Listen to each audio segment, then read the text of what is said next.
As we are we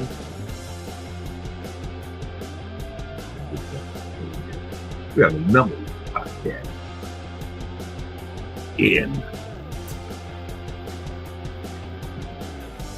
we're working on the world. Candace got that right now, but I know Georgetown County, Georgetown County, Real Talk Tuesday. Fast. Listen, as y'all come in here, please hit the like button, hit the share button. We got a real conversation we want.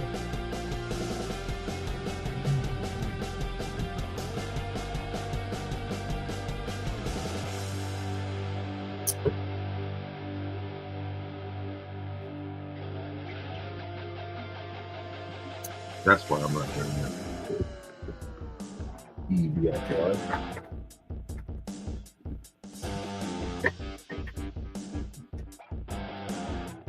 Idiot boy.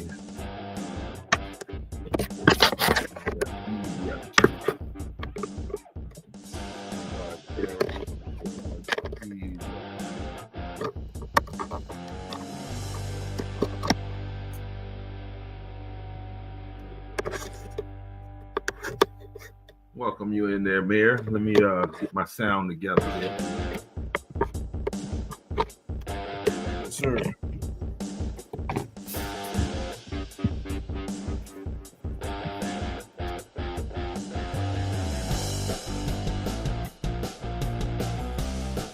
Come to know and love.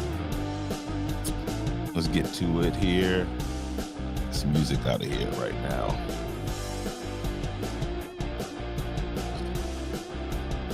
Please excuse my tardiness. It was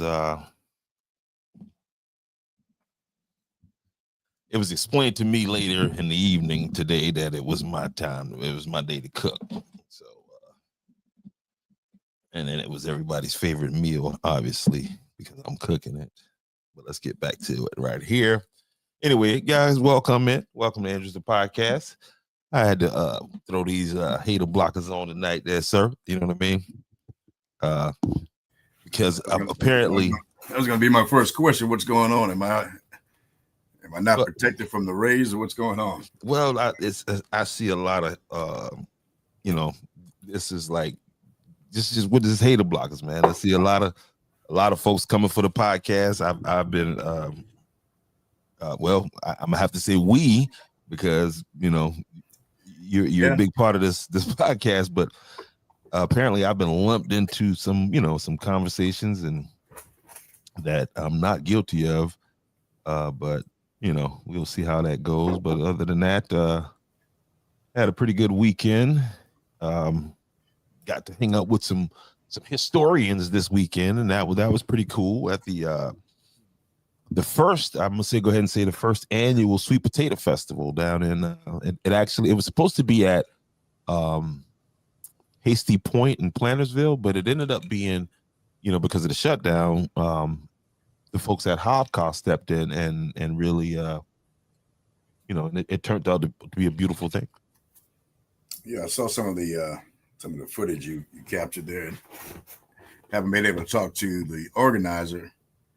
We've been missing each other, but I'm glad things turned out. And I think we need to capture, as you and I have talked before, capture some of that thing and get over to the commission, so that could be a part of that archive and capturing the significance of sweet potato as it pertains to the Revolutionary War and Georgetown County's contribution to this effort. So, hey, shout out to P. Lord and Miss Cassandra. Is it Williams or Rush? I think it is. Oh, you lost. Yeah, Miss Cassandra Rush, Williams Rush. Williams Rush again. Yeah, shout out to those ladies for pulling it together. And again, looked like it was a pretty good turnout.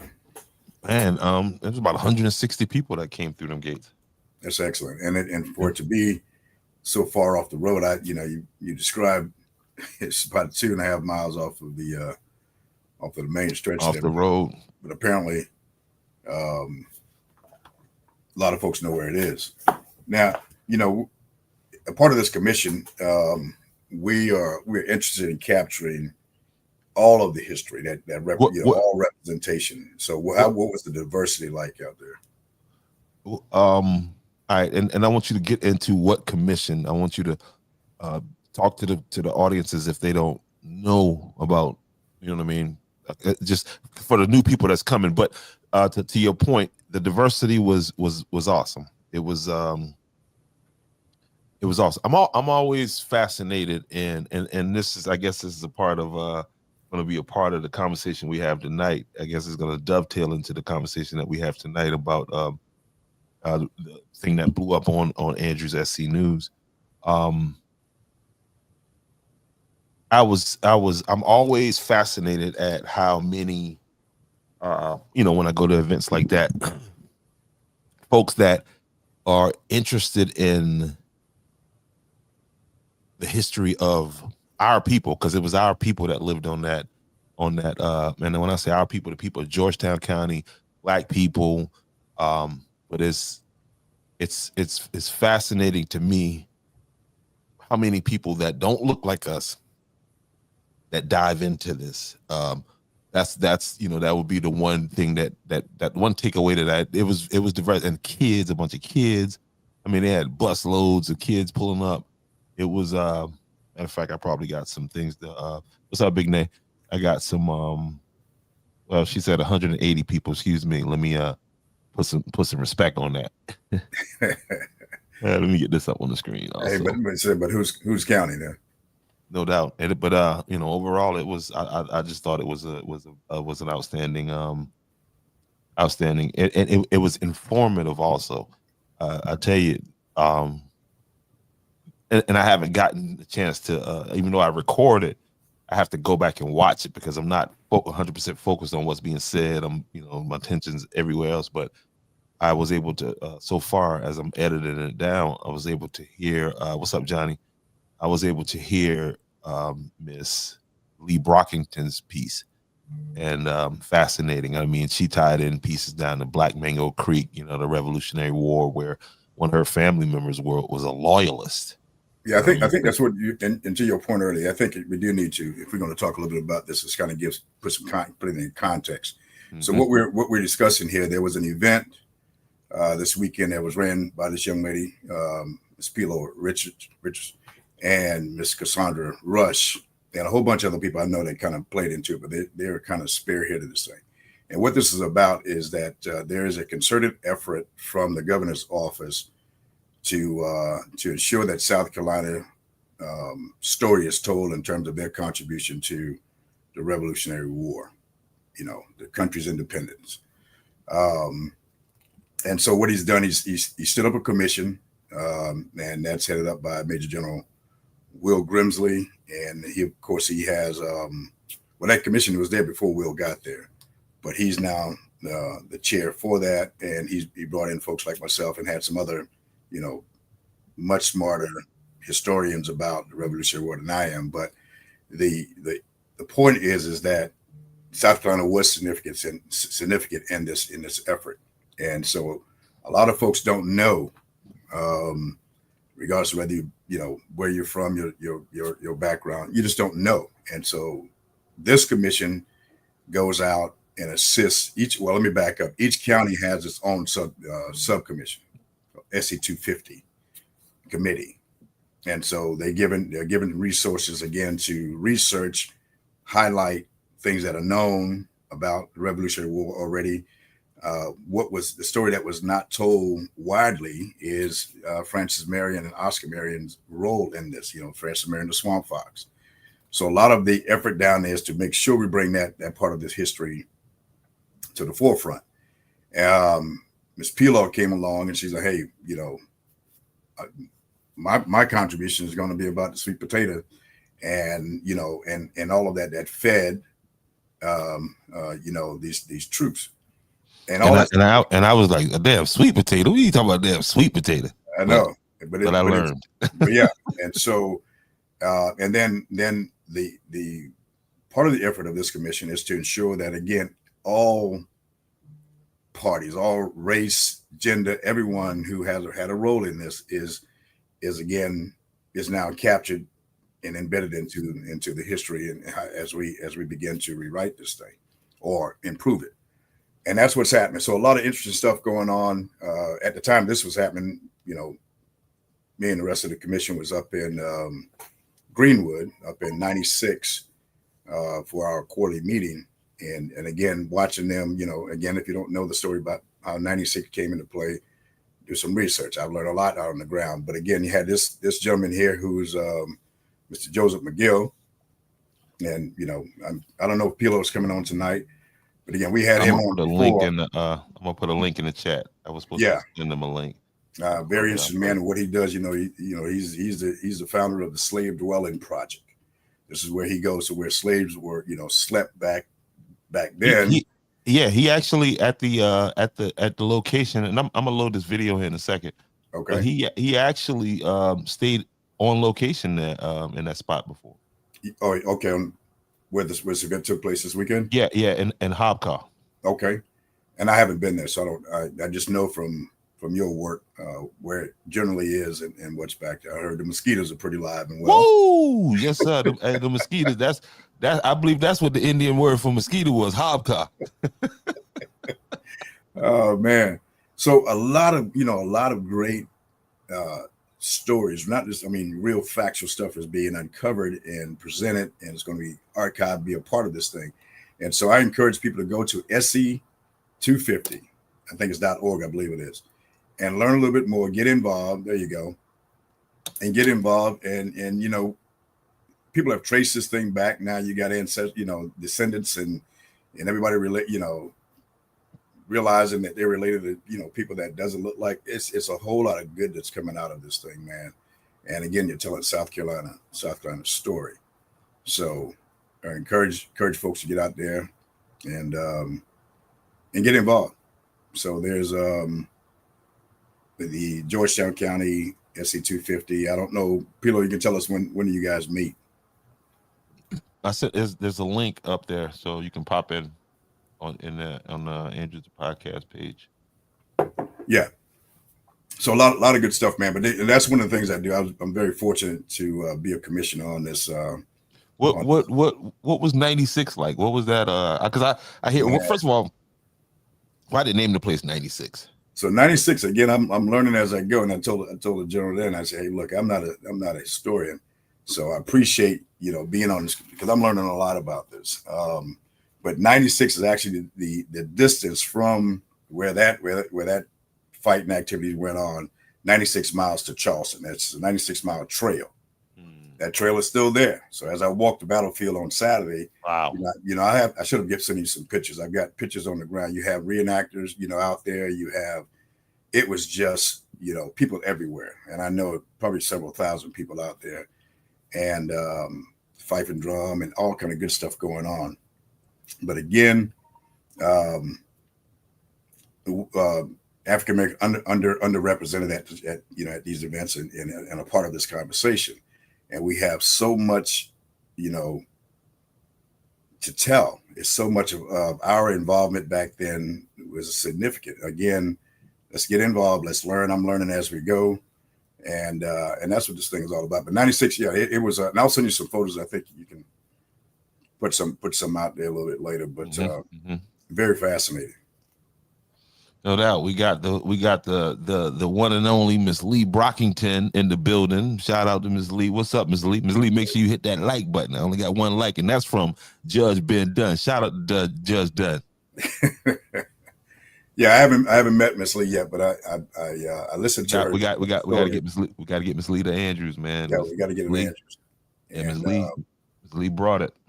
Yeah, yes, tremendous amount of history, and so we're happy that she's on board, and I'm sure we'll meet soon. But again, this for all of you all, P-Law and your team that put this together, congratulations.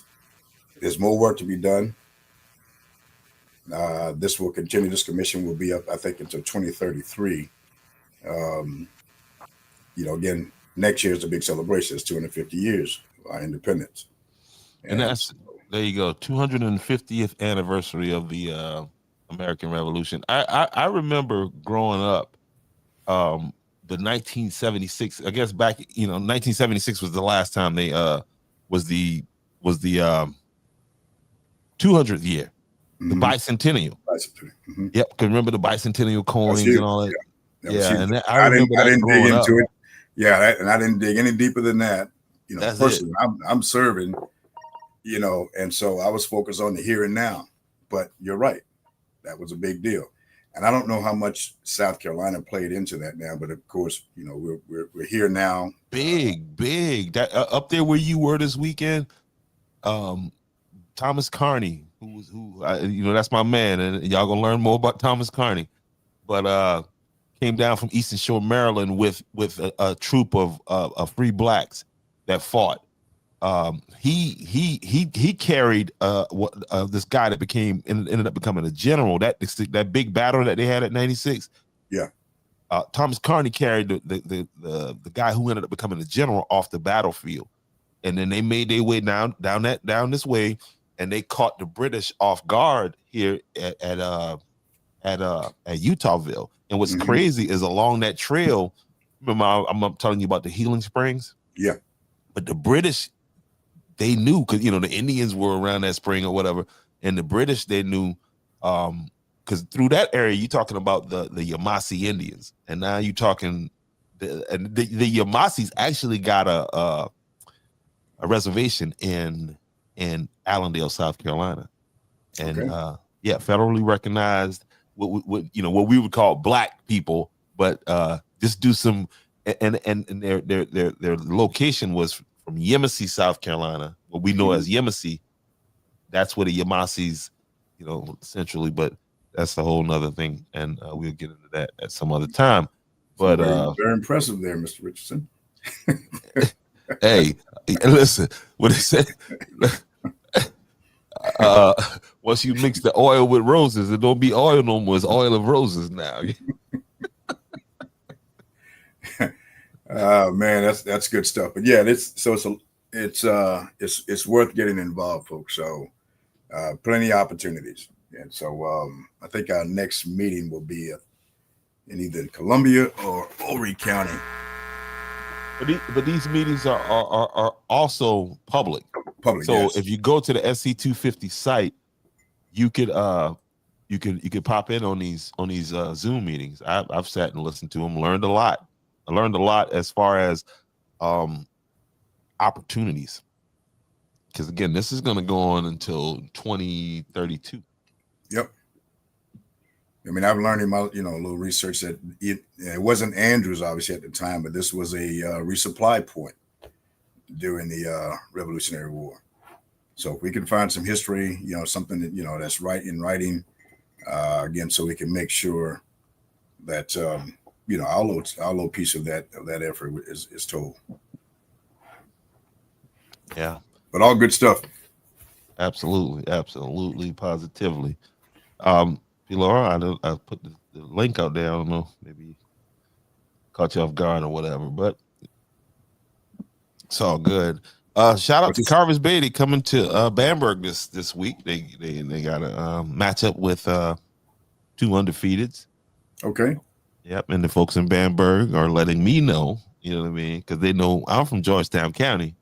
That's right. They're letting me know that I'm not welcome down there this week.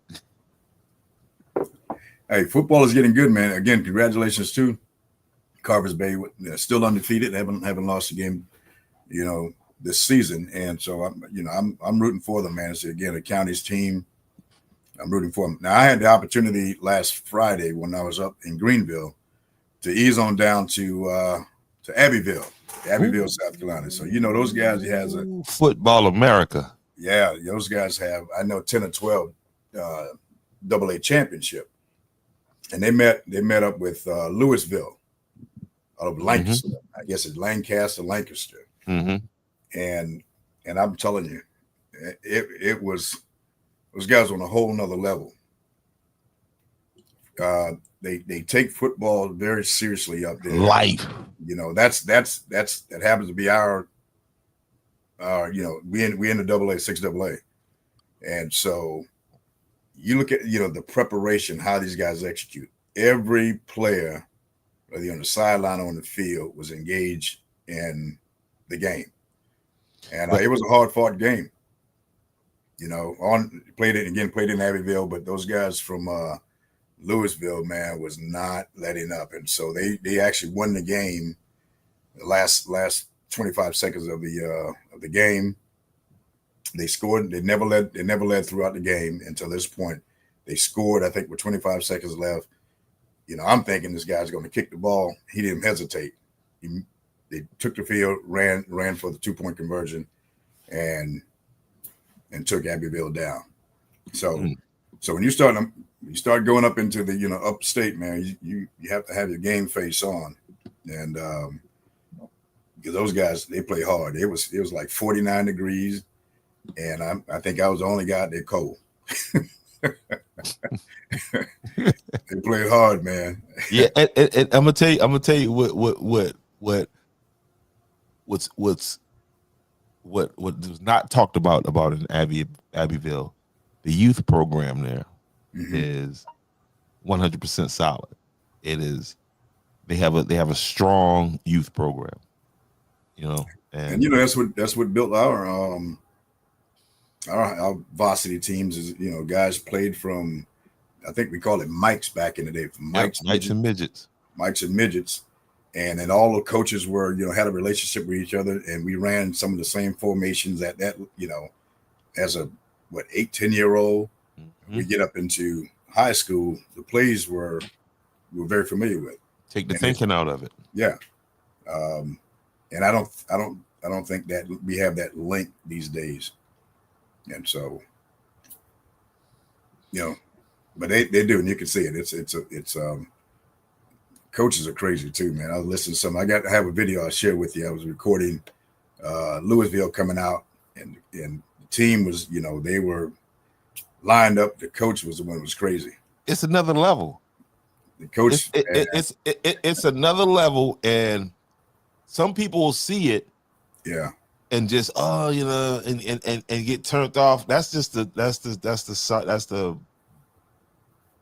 this kinder, gentler America that we have, and because you cannot take the fact that football is a ultra-violent sport, and you really need to be in a different mentality. It's a different mindset. It's controlled chaos. I think that's what you learn out from it. You know what I mean? You get up to that line, but you don't cross it. Yeah.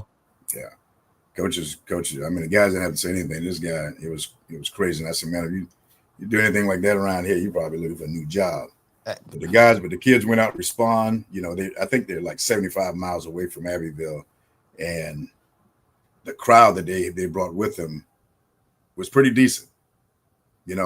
And they all were lit. Everybody. It wasn't a dull moment on the visitor side. Carver's Bay, y'all invading Bamberg this week? That's the question. Is the judge on tonight? I don't know if Judge is on here. That off balance line. What Nate's talking about? Yeah, there he is. The off balance. We ran. Yeah, you're right. We had a different formation. The plays, it was very difficult to determine where we were coming from because we had reverse, we had plays, pass plays off of run plays, and so that, and you saw that there was this one play that they ran. The quarterback would just sprint to the opposite side of the field, and everybody's chasing him. I'm almost to the sideline. And then there's the design play, there's a receiver on the other side by himself, and he threw it completely across the field. And they ran that 3 or 4 times, and I think they were successful, in making completions and a touchdown out of that. So it's just it's a different level of play, and so if you get past that first round, you start. There you go. You start. That's where the different level of, like you said, different level of play and different level of commitment. Yes. Yeah. Now I will say too that I watched some of the highlights from our guys with I think it's Sherrod. We had a chance. We gave up 2 long touchdowns. I think the score ended up with 17-7 or something like that. Mm-hmm. But we gave up two long touchdowns. So we just like with Philip Simmons, we had chances. Even with Timberland, we had a chance, but we just couldn't pull them out, man. So I look, so next year will be interesting. We're losing about 15 seniors, and so we're going to be in a rebuild. That's that's going to be a heavy load on the guys. I was looking at that, man. Like that is a and most of our big horses, the guys who 200-300 pounds on the line is it's going to be. So hopefully we're faster and can have a better execution plan to be able to compete. Like I was telling my little cuz, you better eat them weights this year, man. This summer. Yeah. So it's got to happen, but we'll be fine. We'll be out there with them. No doubt. I'm about to load something up here that has been dominating the airwaves here today. I think that picture probably captured. Well, before we get into that, I heard a boop pop in there, so somebody just came in. Hold on, let's see. So there's always a cartoon behind the story, huh? Always, man. Life is a cartoon. All right, let me get rid of some of these pages to make sure I didn't hear what I just heard.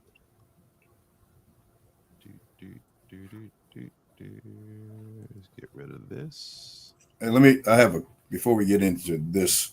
Go ahead. We've got a couple announcements. Let me give you the stage while I load something up real fast. Okay, just a few things that are a couple of things that are happening here in the town next couple of weeks, and this weekend, the Cooper family and the Myers family will have a gun violence walk here in the town of Andrews at 3:30 with all of the folks that are showing up. It's going to be at the intersection of Hazel and Main Street where this horrific incident occurred. And so that's 3:30 to 5:30. And then the walk will take place from that point up to the gazebo where you'll hear from a few speakers to include myself. And again, just bringing awareness to what gun violence is doing to our community and to our young men. And as there's no secret that, the gun violence, most of the gun violence, if not all of it right now in most recent history, is involving young Black men. And so it's unnecessary nonsense, and we're taking, innocent lives that we just can't get back. It's not something we can replace. And so we're going to have to realize that this is counterproductive, to say the least. And so we'll talk more about that, but folks just have to take, personal responsibility. you authorize to carry a weapon, but you don't have to use it in any dispute that you have, unless it's self-defense. So we'll talk more about it because it has to stop. Okay, so that'll be 3:30 to 5:30 at the corner of Hazel in Main Street. If you plan to be there, you can bring comfort to the family and participate as best you can. Also, on Friday, we will have got a few turkeys we want to give out to folks that are probably in need of it, don't have the means to have a good meal for Thanksgiving. So on Friday, I should say Friday morning, and throughout the day, we'll be distributing turkeys around the town. Got quite a few. We're really targeting some of our seniors and people that are really hurting, and not just from the loss of any benefits that you may have here in the recent government shutdown, but people are hurting regardless. And so we're going to try to help with that. And if anybody's in need, someone else that is in need of a turkey, please send us a message. Get in touch with us somehow here at Town Hall, and we can go directly to those folks. But that'll be Friday, probably throughout the day. The Christmas parade is coming up on 14th of December. And I know we initially advertised it's going to be at night, but we're going to change that back to daytime at 3:30 in the evening. And we'll update those flyers that we have out there for a number of reasons. We will have this thing will take place for the most part during the day, and so we'll get that out to all of the participants and our local folks here. What else we have going on? Yeah, so that's kind of where we are. So if you want to, and I think that's all I have right now, Jamal, and we'll talk through some other things, but come out. So Miss Veronica, those coming from the town? Those are coming from the town of Andrews. Yes, ma'am. You're talking about the turkeys, 75 plus. Yes. So we got about 75 plus turkeys that we want to, again, get them to folks who need them. And thanks to Veronica and some other folks that are out there behind this effort, that's going to help us distribute those turkeys to, again, those that need them the most. All right. So the cartoon, what's the, I kind of vaguely understand what's happening. I've been tagged in a lot of messages that are right now, I guess, filling the airway over there on Andrews News about Jones Avenue. So you wanna I don't know how to approach this really. Yeah, I mean, I came into this conversation just recently. I mean, I've been, I've been just not on social media. I've been busy, but I came into this conversation, and apparently, there was a bigger conversation around Ahmaud, the young man who lost his life down in Georgia, in a situation where folks basically took the law into their own hands and ended up hurting the guy. And so this woman, they murdered him. Yeah, they murdered him. Yeah, they murdered him. Mm-hmm. This lady here she was making the I guess the comparison, saying that I don't know, maybe it wasn't well thought out of, and for the sake of just the conversation tonight, I'm gonna play devil's advocate in this conversation. So for those who understand what that means, you follow along. For those who won't, you just be mad. Okay, but yeah, she made a comment, and she didn't put thought into the comment. She didn't put enough thought into the comment. Did I find what she said offensive? I thought it was kind of misinformed. And I don't think I wouldn't care how the people of Polk County, Georgia feel that you ain't gonna catch me there after the dark. I wouldn't go jogging around Polk County, Polk, Polk, County, Georgia.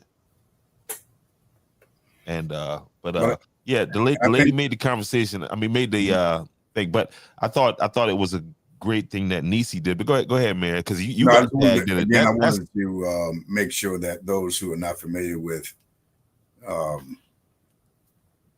what we're talking about. So Jones Avenue is a community on West Andrews. We call West Andrews.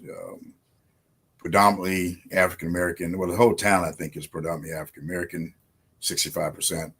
But it's in that area. That's where it's predominantly African American, but it's not exclusively African Americans, as you've seen through some of the comments. And so, I think there was a reply to someone else. Again, this story, because the court upheld the conviction that it was a hate crime, and then Live 5 News posted that, and then of course everybody goes out. And in today's world, everybody has an opinion. It may not be based on facts, it may be based on emotions or something they may have heard. But I think what we all have to understand is that not everybody going to see it your way. And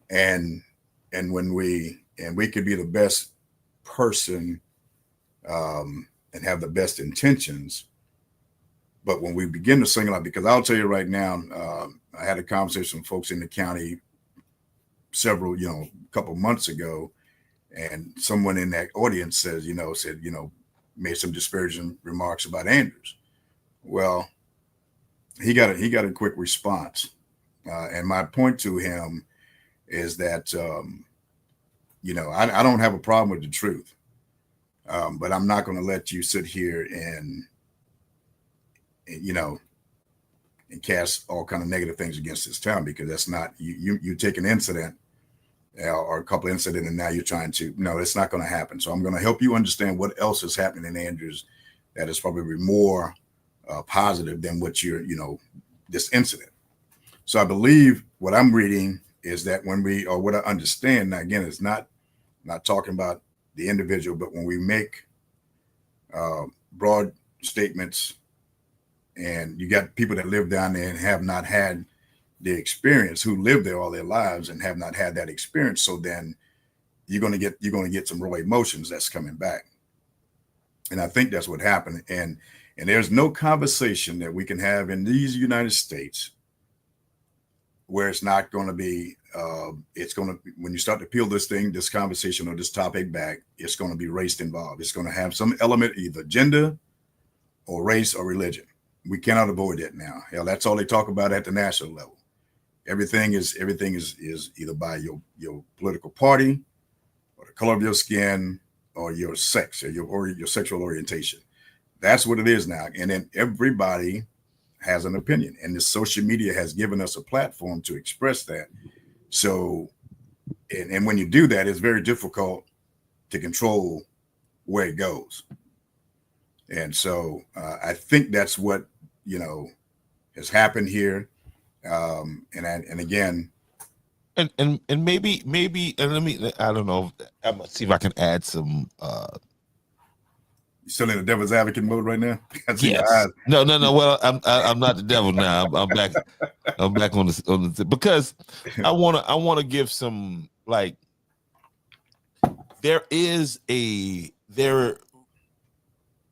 I grew up under stories of racial tension on West Andrews. That's a community where if you came, we was more like the Malcolm X's over there. So if you came over there for problems, you had no problem finding them. And there were incidents where things happened where the whole community had to come together against white folks in Andrews. One incident being there was an incident at the corner store that took place, and and some white folks came up in town on horses and left abruptly under gunfire. You feel what I'm saying? Because we wasn't the type to do that over there. So you West Andrews has if you talk to Mr. Booby Mays, he'll tell you it wasn't safe for black people. Some black people to come over. If you wasn't from West Andrews, and that's Jones Avenue is what I'm talking about. it's just a tight knit community like that. So, for this, and I'll go back again. You and I think we're about a 10 or 12 year separation in age. So I spent several years on Jones Avenue as a young kid in the 70s. And so a lot of comments, that wasn't the case. And I know things change over time and ebbs and flow. I didn't see any of that. And again, putting things into context, when I left in 82, I didn't come back to 2015. So a lot has happened, but I can tell you from the 70s, Jones Avenue, just Jones and West Andrews was a very close-knit community. But again, things changes. Like right now, we're talking about, I just mentioned about gun violence. We didn't have that kind of activity back then. No. And that is not just to Andrews, as some of the folks would say.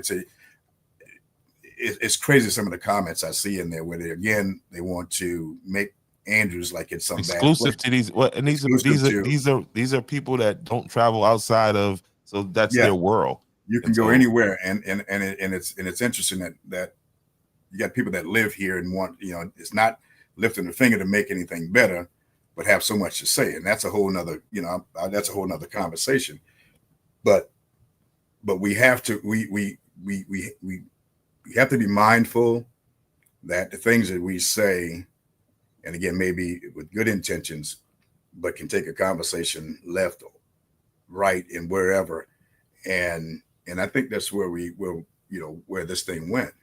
And I don't mind it. Me personally, I don't mind it as long as on the other end we can have dialogue. And I think more than anything, I think that's what happened out of this, because again, she's misinformed. Like, why would you come jogging on West Andrews? You feel what I'm saying? Like, that's like me going to jogging in Lambertown. You know what I mean?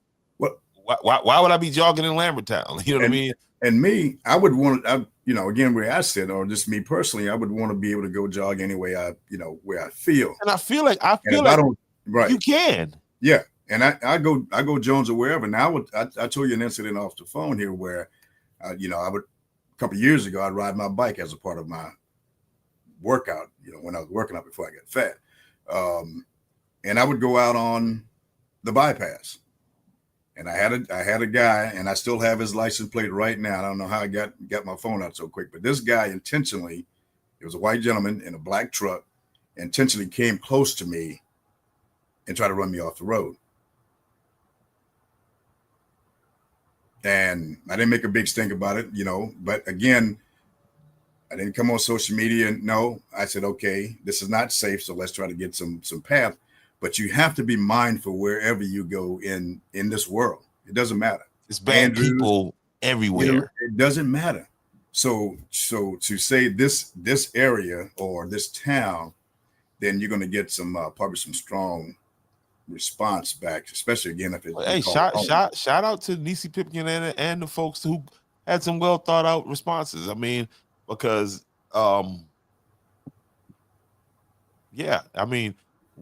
what you may think is true because you heard this, you haven't really been there. You don't know Mr. Joe Cooper.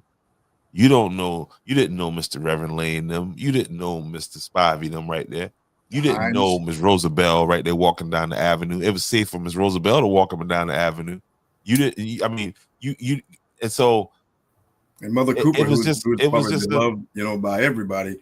So yeah, so my knowledge and my affiliation with Jones Avenue is not the same. So I would have a different story to tell. Now after dark at a certain time back in the 90s, you probably wouldn't want to go jogging around. You wouldn't want to go jogging nowhere at that time of night, really. Yeah. It's not. But and I would say this too is that social media is not the place to have the dialogue, because you got outside influence. People have no clue, and their input, it will probably, if you're not familiar, will probably be aligned with race or gender on a particular, because they have no clue what Jones or Andrews is all about, and you're going to get that kind of a response. So let's get into a controlled environment, have all these people that have something to say, and let's have a conversation. Hey, that's the thing. We got to come out from behind the keyboard and let's go have a conversation. That's the these problem things. with Not even the podcast is the place that you're going to get people to have an open dialogue and really hear each other out. Because again, are you listening to learn, or are you listening to respond? You know, are you listening to learn, or you listen to respond? And is it really conducive for a for understanding? Is really what we need to get at. So I if it was me, I would shut this whole damn social media thing down. Excuse my French, but it really tears communities apart. And everybody has so many axe to grind about the simplest things. Just get off your behind and come and talk to someone face to face. Stop sitting behind this thing and getting so many other people involved in your conversation. So if you don't know, one lady put up there said Andrews is the most violent. Guess what? Andrews is a about 15-mile radius is a 29510. So I went and cannot. First of all, look that up. There's no way we could be the most violent place. The way Carter Weaver has his deputies patrolling Andrews, particularly West Andrews, and to the people over there walk them on neck. That's for free, baby. That's for free. So Carter,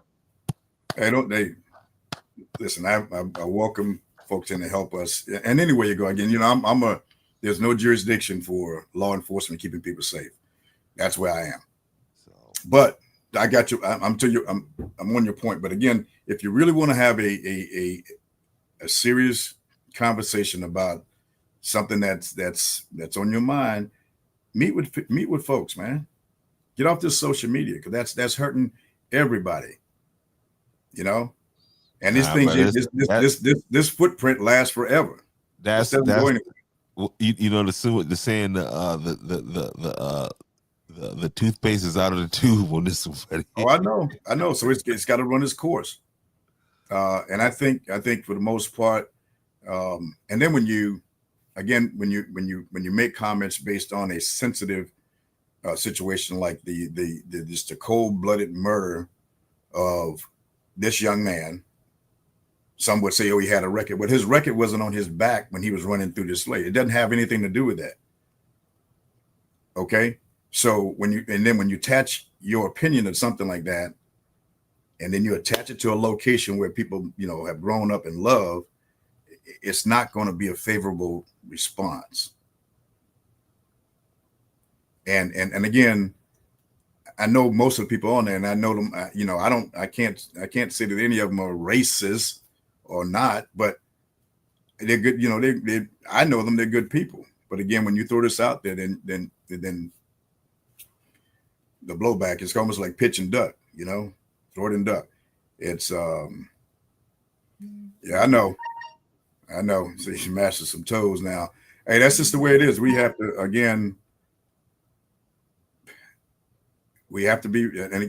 to be honest about where we are, and take some responsibilities for the things that we do and say. And yeah, so we do have our challenges here. There's no question about it.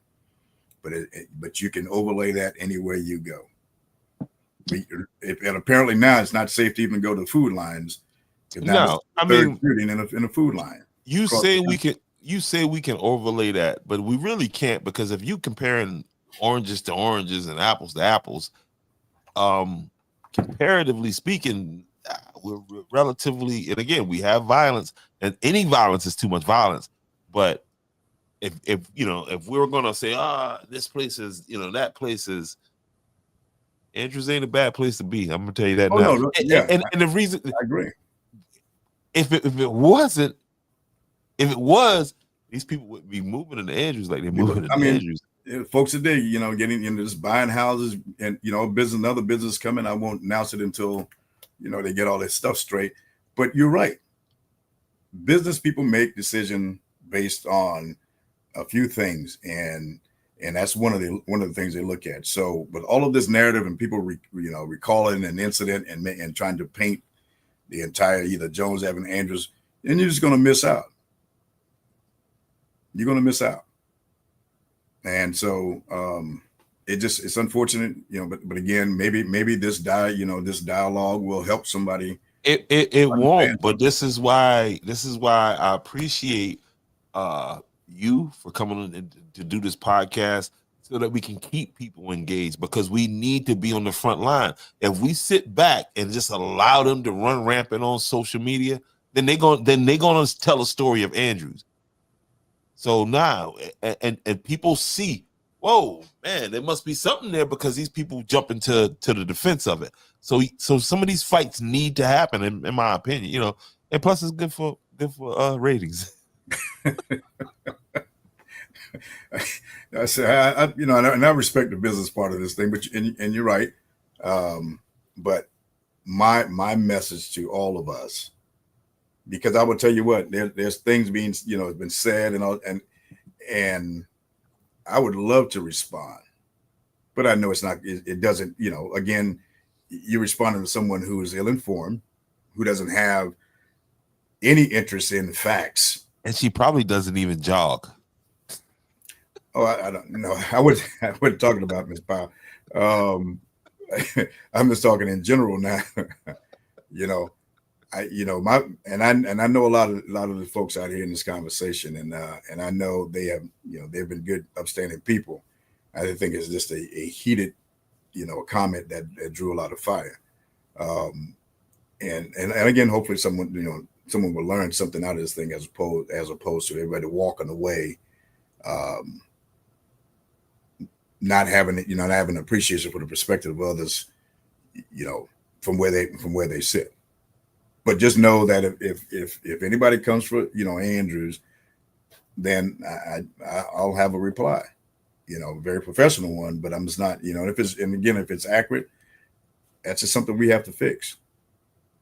But when it's not going to, you know, he's not going to talk trash about my town and roll out.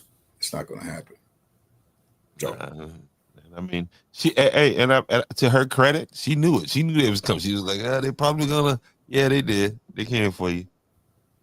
Yeah. For you. And you know, a lot of people said a lot of nice things. And again, I know these folks generally. I don't see them every day, and I just think it's you know, something that's said that you know, rubbed some folks the wrong way, and everybody has a perspective. So.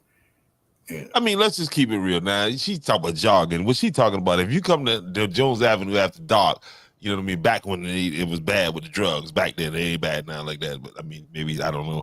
I'm just, you know, but yeah, you gonna get your issue over there at that time of night. So, but just jogging through. No, we I'm gonna tell you what we're gonna be like. What is wrong with that white lady running through here?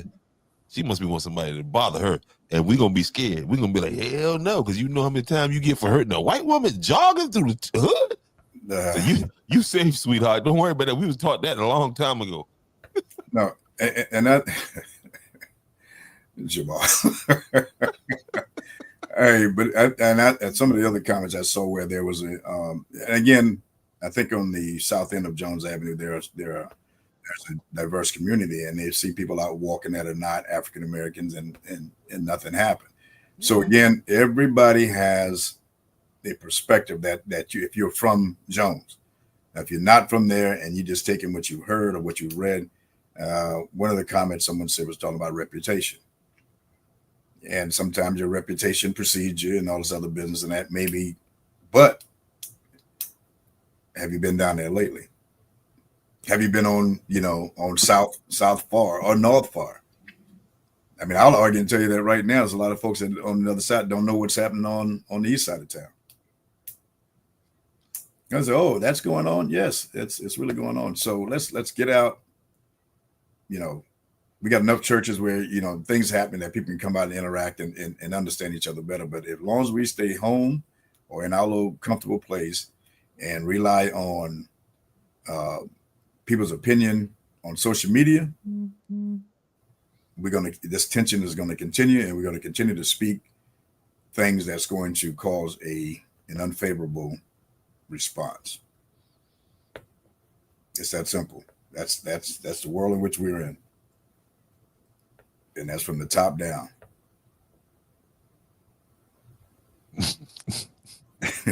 You said pity. That's the whole thing. That's what we will be wondering.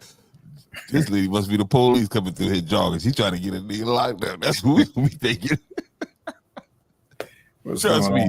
Hey, for a white woman to jog down Jones Avenue, that's probably the safest place in America. You gonna be like, what are they running for? Hey, Jones is not a bad spot. You know, it's again. I told you a few weeks ago I was coming through North Augusta. I had some friends and stopped and ate at IHOP, and it looked pretty safe to me. And as we were leaving, I think they were about 3 minutes ahead of me, and I came 3 or 5 minutes ahead of me, and I came behind them. They missed it, but it was a shootout.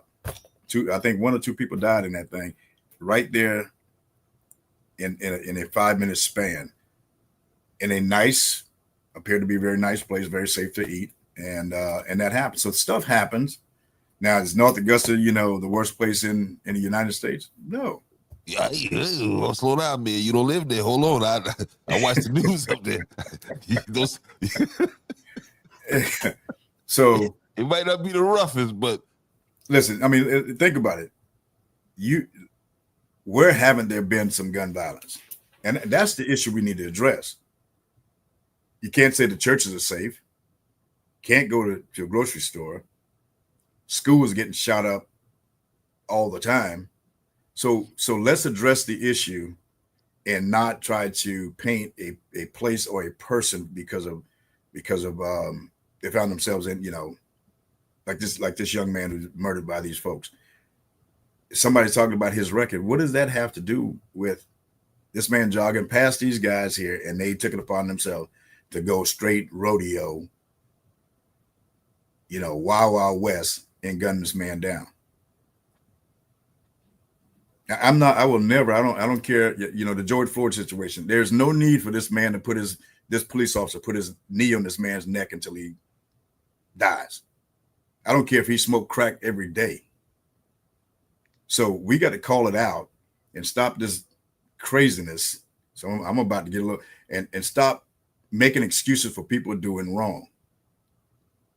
Treat people fairly, be respectful, and go on about your business. That's all of us. That's just it. And I'm very passionate about that. It's just that we got to cut this out and stop pacifying people who think that it's okay to kill or harm someone or to go into somebody's house and break in, because no, it's not. So you just have to be, yeah. It's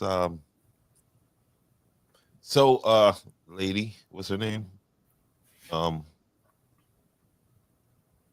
See how nice them people were to you right there? They was just trying to speak to you. You running. Well, I don't think she actually been down. No, but it was, that's what it would have been like. She would have been scared. They would have just been like, "Hey, how are you? Come on, we got cookies." You know what I mean? Like, got some good people down Jones Avenue. We got good people all Andrews. Okay. Oh, Sam's Club. God damn. Yeah, it's bad. So again. Oh yeah, Black Friday coming up, y'all. Be careful. How do we address? And again, it's not the guns; it's the access to them and the people behind them. But then too, another, just kind of backing the lens out a little bit. Nothing is ever said about, you can go and there's just violent movie after violent movie. Like, we praise violence in this country. We love violence in this country. I mean, it's we watching the movie where it's just over the top violence. And so being conditioned by that for over years and years and years and years, decades, it's like, of course you're gonna get some violent people. You know what I mean? Yeah, and I'm gonna speak on, even with these federal agents or agent ICE, look at the violence that is coming out of that, this. It is. We're in a place that in this country that is out of control. I think that can be handled even much better. I got it. If you're not supposed to be, if you're not here legally, then you deal with the consequences. But do we have to take down those, go into? You have 21,000 students that did not go to school because of this agency and how they are handling this thing. Come on, I'm trying to find the compassion in that. I just, it's hard for me too. And I mean, you're going into churches, yeah, you're going into schools and kicking down, doors. Yeah, and I mean, here's the thing. He told them he was going to do it. Hell, I was a part of an organization that had to go door to door looking for the bad guys, and we didn't do it like that. That's real life. That's in combat. We didn't do it like that unless it was absolutely necessary. But these are people that are bad people with bad intentions, violence, and that's how we handle it. But we got, I mean, so when I look at this, I look at how these ICE agencies, agents are handling these people. It's like we're in a foreign land, and they're combatives. And listen, and how does that how does that play when we having these conversations that it's okay to do that? You don't think none of that kind of stuff into people's mind when they approach someone that they have an issue with or make an issue? And I'm with you, man. And I feel just as sorry for the kid whose parent is an asshole and sells dope, and these agents come in there and put a gun to their head and got them on the floor outside in the cold on the ground. I like, nobody's crying for us, like, and I know it's probably a selfish mentality, but I mean,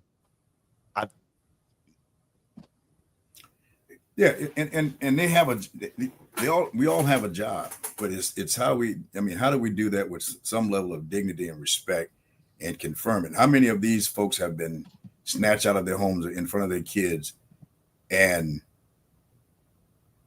it turns out now it's not an issue? You done went to the wrong house. Come on, that's policing in America. Where in the world? No, these are some masked men running around that we have no idea who they are. Or they don't, the people that are confronting them. We have local law enforcement. Then let them be the face so they can deal with the citizens that they dealt with until ICE showed up. I mean, it's a level of dignity. And Mayor, I'm not disagreeing with what you're saying, but I saw the other night in Andrews, South Carolina, deputy have some people on the ground. So I'm like, oh, they're going to jail. I swing back around, there's people walking back around. So obviously they didn't do nothing. But these people were put out on the ground. So I could care less about them. Not that I could care less about it. That's very insensitive, and I don't mean that. But my thing is, you can't drive down Jones Avenue without a damn deputy lingering at the corner, just like, looming over you. You know what I mean? So damn ICE, I'm worried about Georgetown County and what they're doing over policing in Andrews for free. Well, I'll say this. I appreciate the presence of, because there is this we've talked about it. There's crime everywhere. A lot of things happening. And when I look at the docket for court, I see all kinds of things. I see from assault, break-ins. So you'll never be able to have enough law enforcement eyes on what's going on. Now, if the presence doesn't bother me, I welcome the presence because they're bad people, and I don't want one crime is too much for me. So if they're there now, if they're being harassed or singled out or targeted, that's a whole nother. But you have to figure. But we don't know that as people listening to, the scanner. It seems like everybody has a scanner, and you're listening. You don't know what this officer. So I have a high level of respect for what these folks do. I just say do it the right way. And so come on in. If we're not doing anything wrong, if you're not doing anything wrong, then we should be good. But if you're just targeting someone, that's a different animal. So I don't want to. My issues with what I'm seeing on the ICE level is not the same is what I'm seeing here at a local law enforcement county.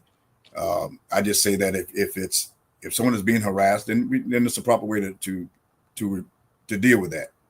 But the presence, I welcome it. I honestly do, because where Andrews sits between these two counties, there's a lot of places that we don't have jurisdiction on, so we can't go there. So Williamsburg County, Georgetown County, I mean, come on in and show a presence, because there's, again, one incident is too much for me. If you are causing harm to people, and we can't deny that. The blotter, we have a blotter. I call it blotter. That's what the military calls it. But we have a docket that shows that there's a lot of things going on. Mm-hmm. That you're violating people's space, people's home, their vehicle. I want that stopped.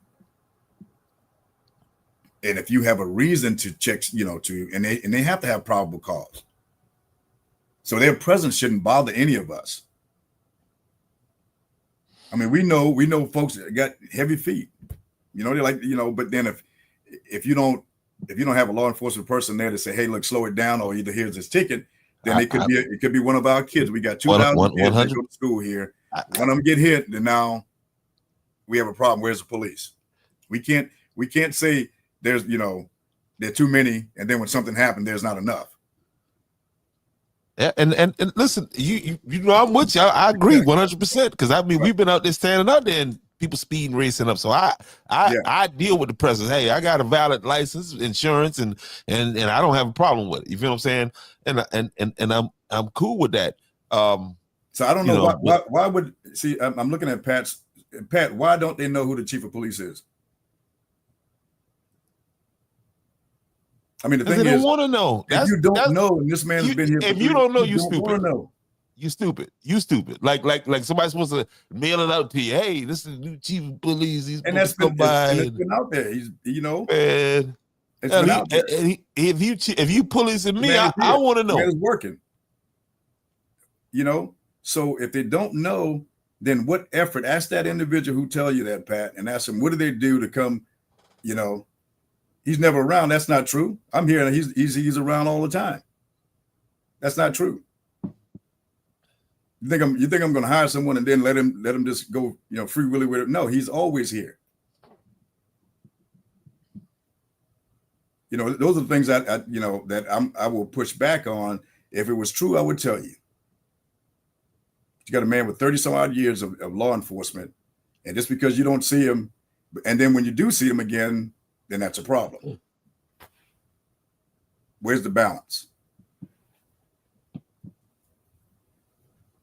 Now, Chief Cockrell is a very, very, very fine officer and is very concerned about this town that he's here.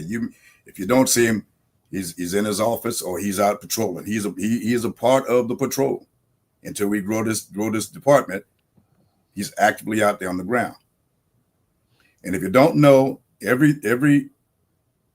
I think the first Wednesday of every month is court. Come to the court.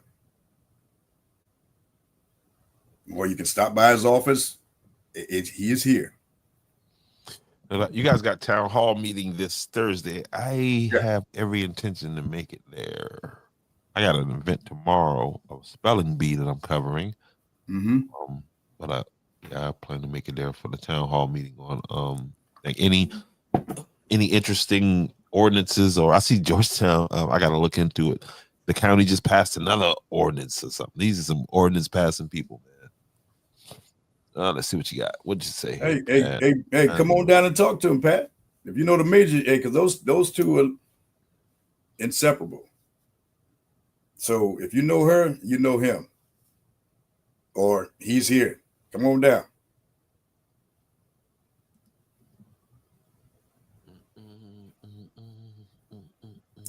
Even in Jones Avenue.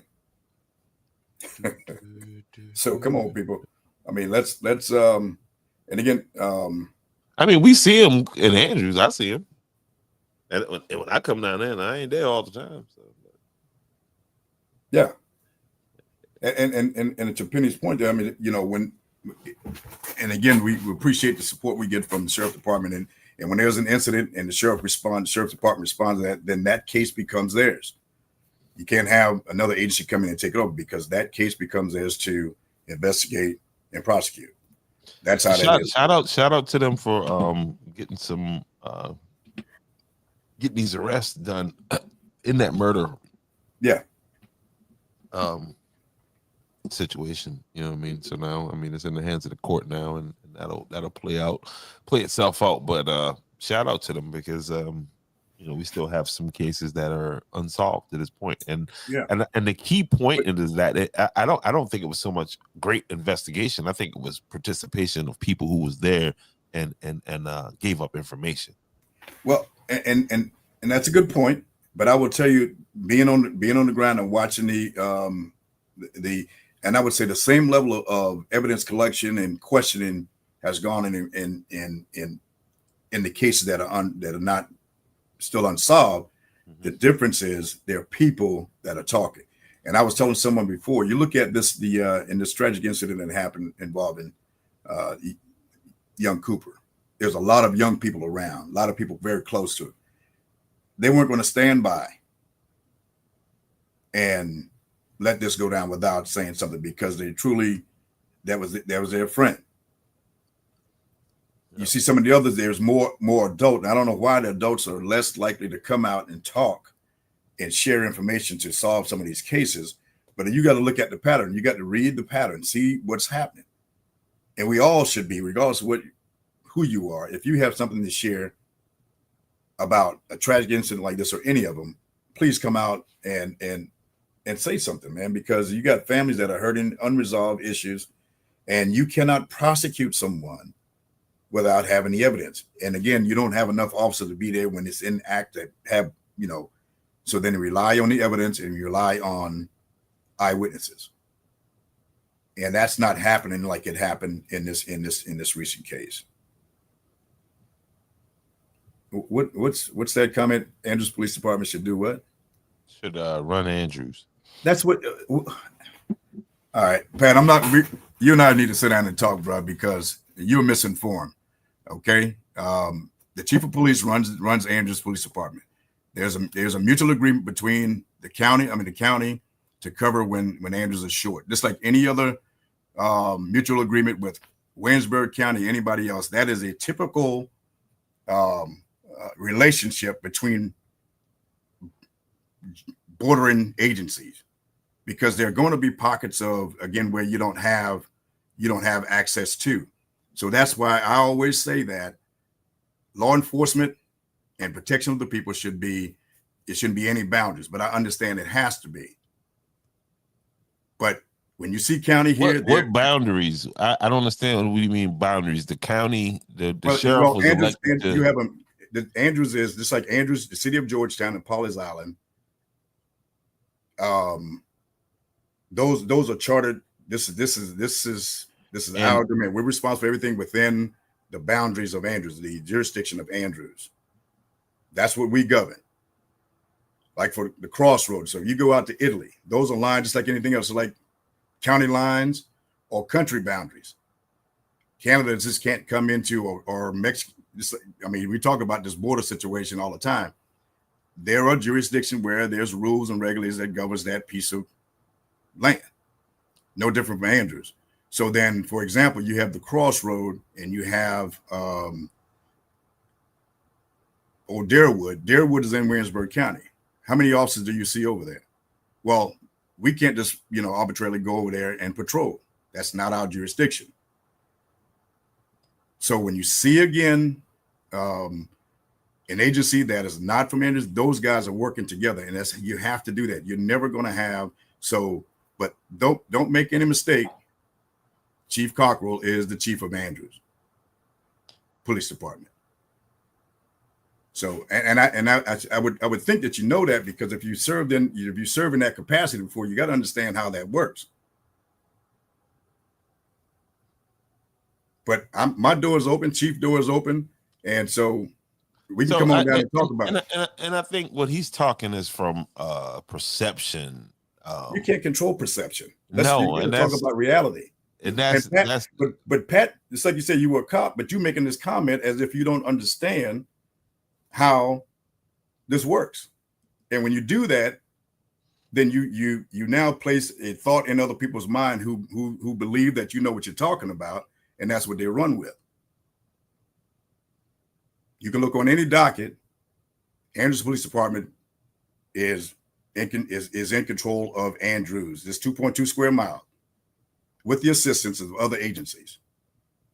That's how that works. That's not a new concept. Hell, You and see- Swansea, the Swansea Police Department is resolved. Not, I mean, dissolved. And Yeah, I now mean it's that just- happens. That happens if you, I mean, it happens. And if that's an agreement with that town that you're going to give up, you know, dissolve your agency and Nah, turn it over, no, and you can do that. no, But that's the decision that the town have to make. yeah, they didn't have any money. They Well, that that'll that cause was it too. yeah, that's where that happened at right there. with Yeah, them. but again, when we do that, we have to be very, we have to be responsible for the things that we say and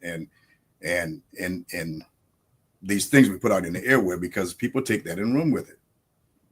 Mhm. So I'd be happy to sit down and talk with anybody or the chief. The chief, I mean, he's a professional there, but I know enough about jurisdiction and boundaries that. Does he still have the coffee with a cop? I mean, I don't think that was what it was called, but they had a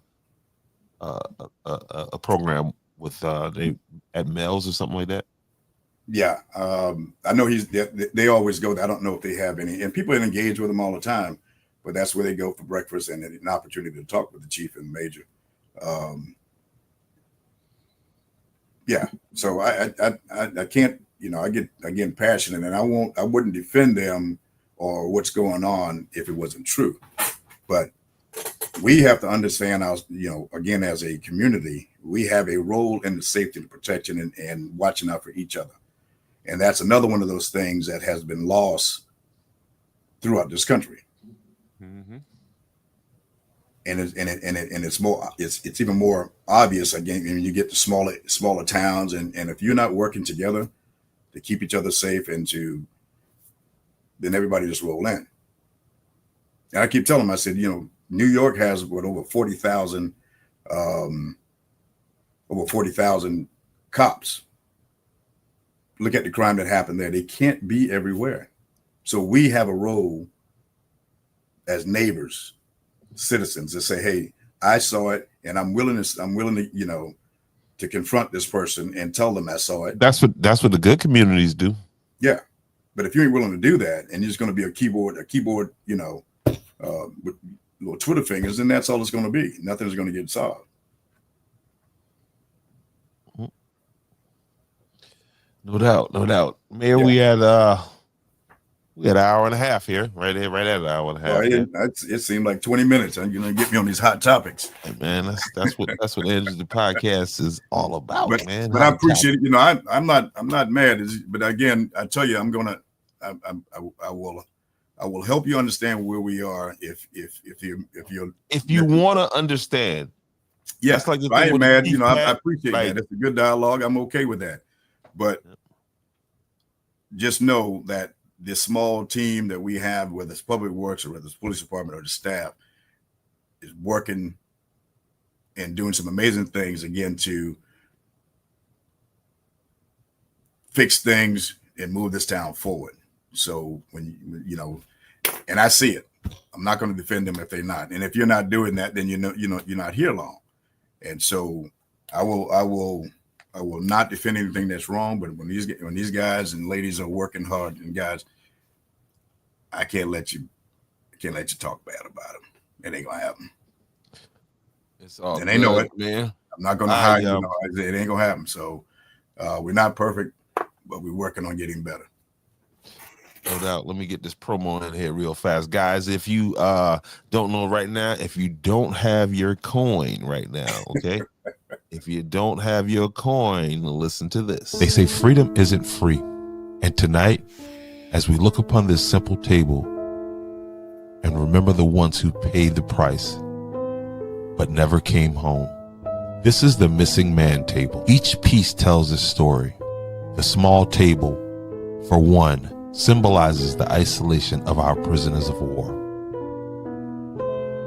The white cloth represents the purity of their service, their willingness to answer the call. The single red rose reminds us of families who still wait year after year, hoping for word of their loved ones' return. The lemon is bitter, just like their fate. The salt, the tears of those left behind. The glass is inverted. The chair left empty because they are not here. but their spirit remained. Their sacrifice endures. Here in Andrews, South Carolina, we're doing something powerful, something historic. We're building a POW MIA monument, one of only a few in the entire state of South Carolina, to honor those who were taken and those who never returned, a place where generations can come to learn, reflect, and remember, a place where their stories live on. But we can't do it alone. We need your help, your donations, your support, your voice to bring this monument to life. Every dollar brings us one step closer to honoring our heroes right here at home. So join us, be a part of history. Donate to the POW Monument of Andrews, South Carolina. For those still missing, for those who never came home, for those we will never forget.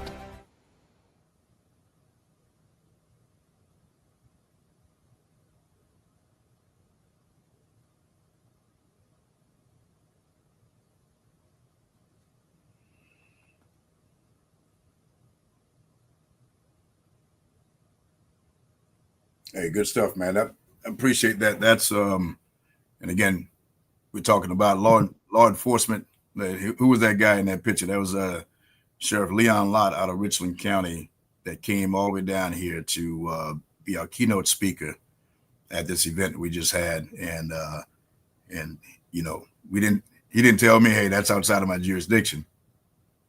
So I'm coming down there because it's about veterans and and these citizens in this state. So that's the approach. That's what I'm trying to convey to everybody here tonight, is that you got to tear down these walls, man, and be a positive influence in your community. And for that coin is for veterans. That coin is for veterans, but you can earn you a coin. The town is going to have a link up on the website, so make sure you go visit www.townofandrews.com. .gov, .sc.gov. I'll put it up here in a second.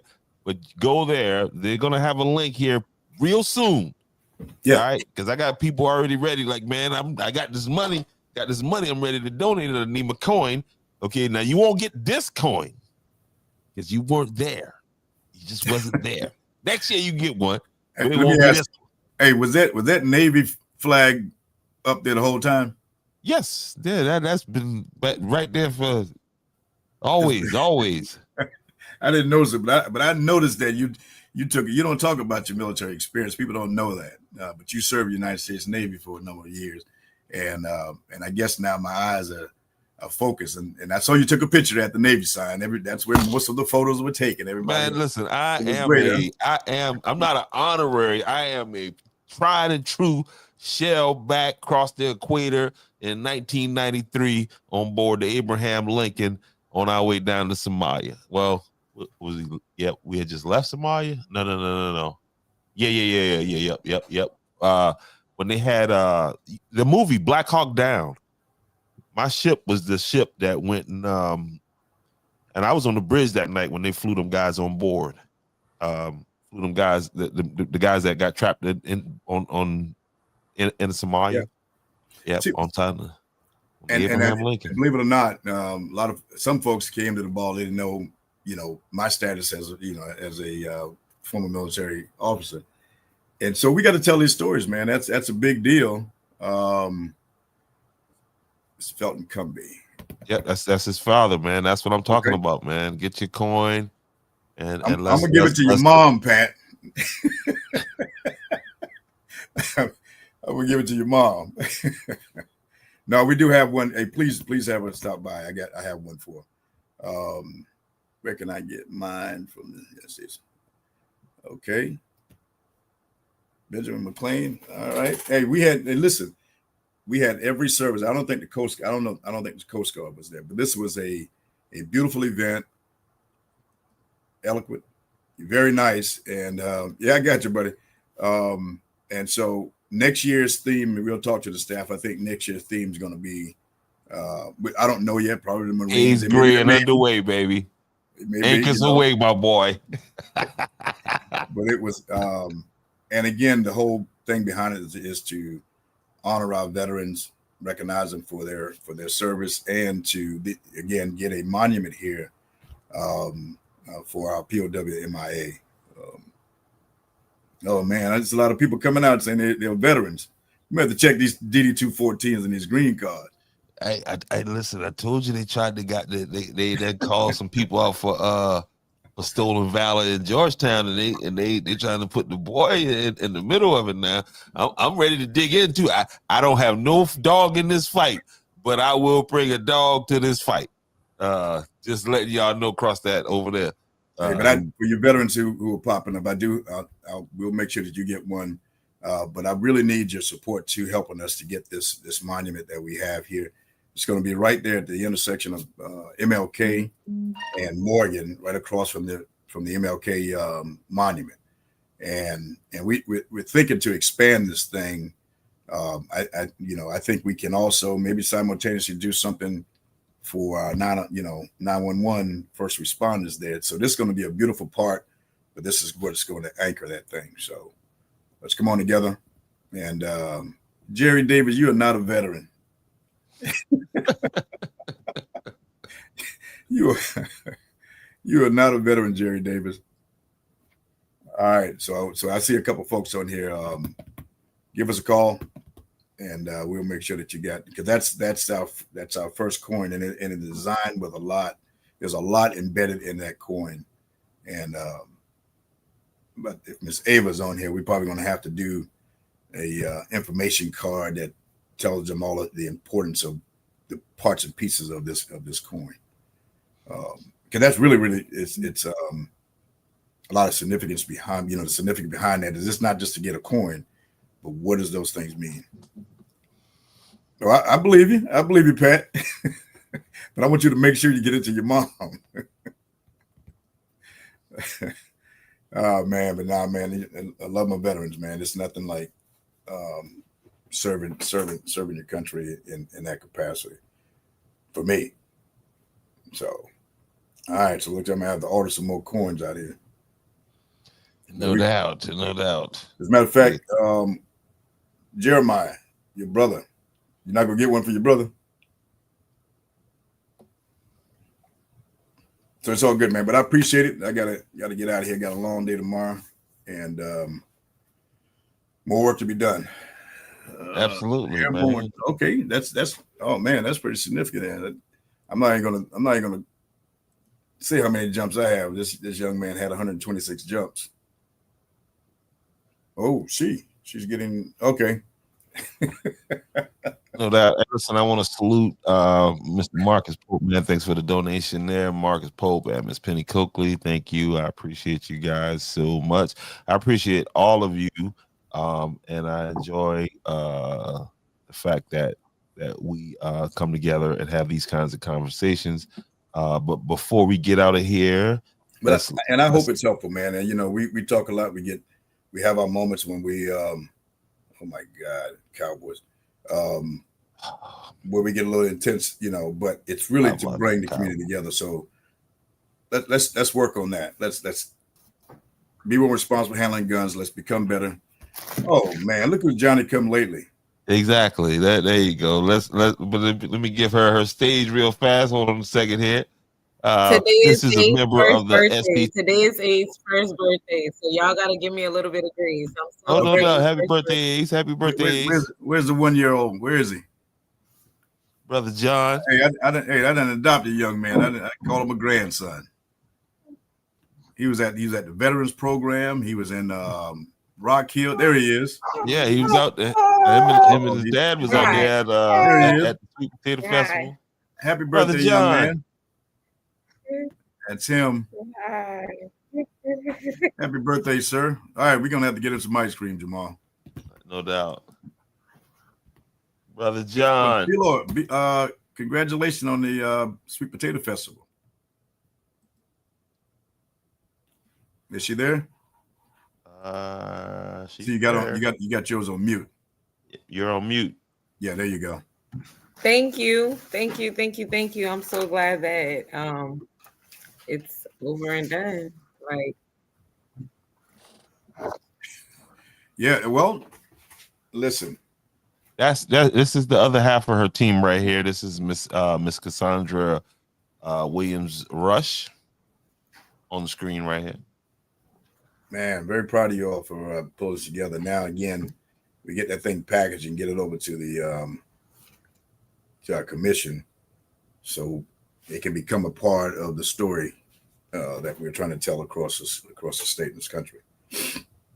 But good job. I see Mr. McGill and his team was out there. Are we going to do the bonfire anytime soon?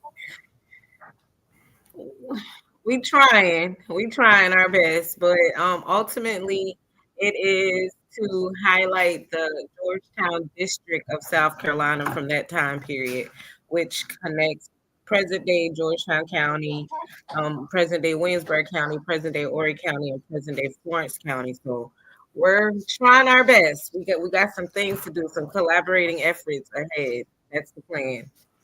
So tell me, give me a little bit about Oscar Marion. A little bit about Hawk. That's what you're saying? Oscar Marion. Oscar Marion. Oh, Oscar Marion. Oh man. So Oscar is General Francis Marion's personal enslaved servant, and he plays a very vital role in the whole militia with General Marion and all of General Marion's scouts of the land. Jamal, his different take that message down. She's churches. Her. Oscar was there right along with him. So trying to bring him to the forefront in this storyline. He's been in the background for the past 250 years. So we would love to, bring him to the forefront along with the others that played a vital role in the American Revolutionary War for South Carolina. Excellent. Now, was there any sweet potato pies there? Yes, it was plenty of sweet potato pie. It was sweet potato pie. We have a sweet potato pie contest, and my Creole cousin down from Louisiana, she actually came and won. Miss Charity Muhammad, Mr. Joseph McGill's daughter. I already adopted her. She's my cousin, right? Okay. But yes, she brought a whole other flair to it, and oh my God, she won. And we had another young lady, Meg Pies. She won second place, and then Miss Tanika Keith, she won third place. So it was a lot of pies to try. A lot of different businesses came in and donated. Brother Gianni, he donated sweet potatoes for reenactment. Hop Sweet, they donated a pie that was so good. It had caramel in it and pecans, and yeah, I'm not gonna go all into that, reliving that whole thing. But yeah, we had a good time. Mr. Corey Austin was most definitely there, shared his history and the Charleston connection, Mount Pleasant connection to the whole American Revolution. So the team was stacked. I'm going to tell you, it was stacked. It was stacked with some phenomenal people, and I'm so glad that it's over. I look forward to the next Sweet Potato Festival and also Indigo Festival, because like I said, connecting the dots. So if we connect through our vines of the sweet potato, like I said, Georgetown district from that time period was more than present-day Georgetown County. It was Georgetown County, Williamsburg County, as well as Florence County. So we have a lot, and our cash crop for that time period was indigo. And Williamsburg County was the lead grower for indigo. Williamsburg present day, I would say, right? Would be the lead. So we have a lot to tie in and to tell. We would like to have a seat at the table to tell our portion of this unique history. Excellent. Well, I appreciate that. I'm sure we will we'll re-engage and see what's next. But you've broken the code on pulling these things together. You got a lot of great response from Mr. McGill and folks from across Charleston and other places. Miss Rush. So I look forward to getting some feedback from the commission where this is going to be placed on our in the archives.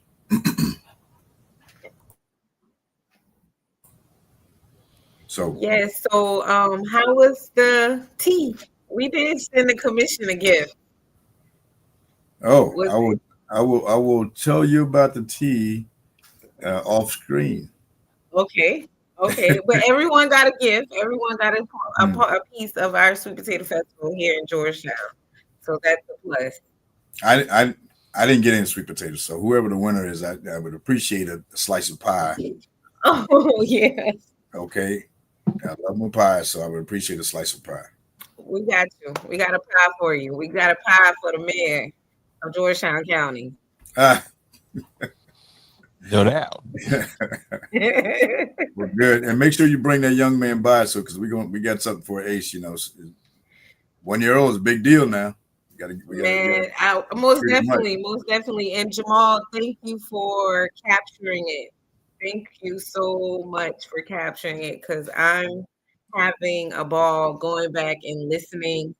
I saw Ms. Lee was on here earlier, and where she spoke about Potato Bed Ferry and Mount Pleasant Plantation, that's right there. Big Dam.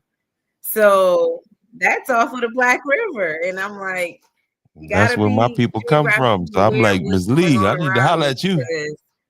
She literally called it out. But up in the 96 area, and Jamal heard this. I think we were going over the grants last week. There's a General Richardson.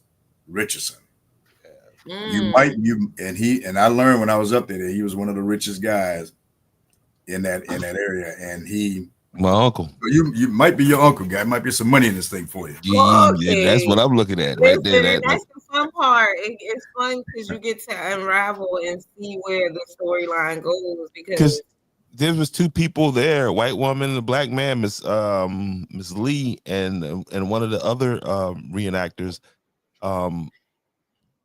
cousins. Mr. Rodney Prelude, the Gordon. Yeah, cousins. Yeah, I met same thing I met when we were in Rock Hill when you were up there, people. There's people who trace their histories back to that day, and they were standing together, white young lady and the older black lady, and sharing their stories. And that's the story they tell when they move around. And again, it's better get involved, man. I mean, you're gonna be left gotta behind. Get involved, people, if you can. Find out. In Georgetown County, we have our next monthly meeting is this upcoming Thursday at 6 p.m. 6 p.m. at the Waccamaw Library. I'm gonna have to change that date now. That's Andrews Town Hall meeting every third Thursday. Drive, something like that. But you guys, please come out, get a fork, and dive into it with me. And I'll leave with this is that we've learned. Okay, well, we're gonna have to figure it out. We're gonna have to figure it out. Yeah, we have more in common than we have, differences. So let's share that. Let's come together, man, and be a better community for this. That's the city's meeting also, and it's like, we gotta come to a medium somewhere because we gotta get more people involved. All right, and then the turkey drive or the turkey gifts that we will have on Friday. It's not coming from the town. It's coming from a donor that requested to be anonymous, and so we'll have 75 plus. I wanted to make that clear. It's coming from some generous folks on the outside. Okay, all right. That's all I have. Good to see that young man. Why is he still up? He went to sleep and woke back up, but he's teething also right now. He got a mouthful coming in right now. So good luck. I know that's going to be long days for you, but good to see you guys, and I hope to see you and young Ace soon. Okay.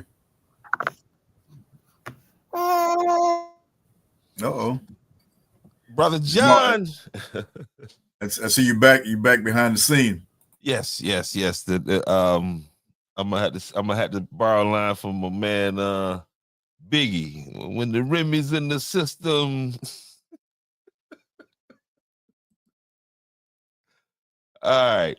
But anyway, yeah, man, that's all I got for today, unless you guys got anything else to add. I'm tapped out. So good conversation. Appreciate everybody being on and having these dialogues. It just tells us we have much more work to do.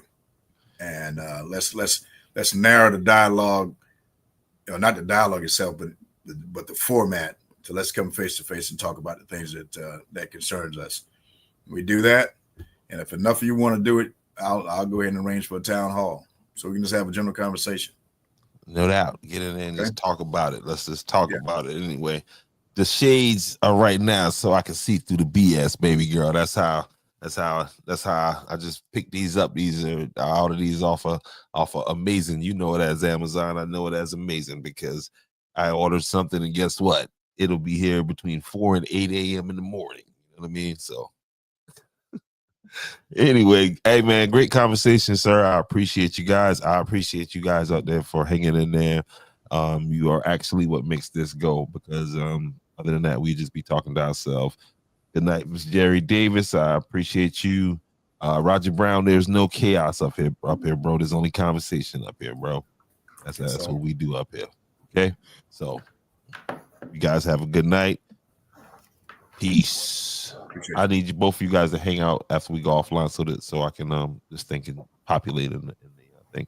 But here we go. And again, if you are wondering, because the town gonna have something, they're gonna send me something real soon. Let me know. I can go full force on getting this monument built, right? So if you want this coin, they say freedom isn't free.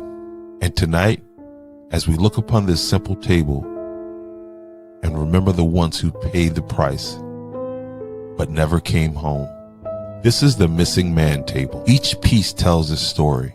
The small table, for one, symbolizes the isolation of our prisoners of war. The white cloth represents the purity of their service, their willingness to answer the call. The single red rose reminds us of families who still wait year after year, hoping for word of their loved ones' return. The lemon is bitter, just like their fate. The salt, the tears of those left behind. The glass is inverted. The chair left empty because they are not here. But their spirit remains. Their sacrifice endures. Here in Andrews, South Carolina, we're doing something powerful, something historic. We're building a POW MIA monument, one of only a few in the entire state of South Carolina, to honor those who were taken and those who never returned, a place where generations can come to learn, reflect, and remember, a place where their stories live on. But we can't do it alone.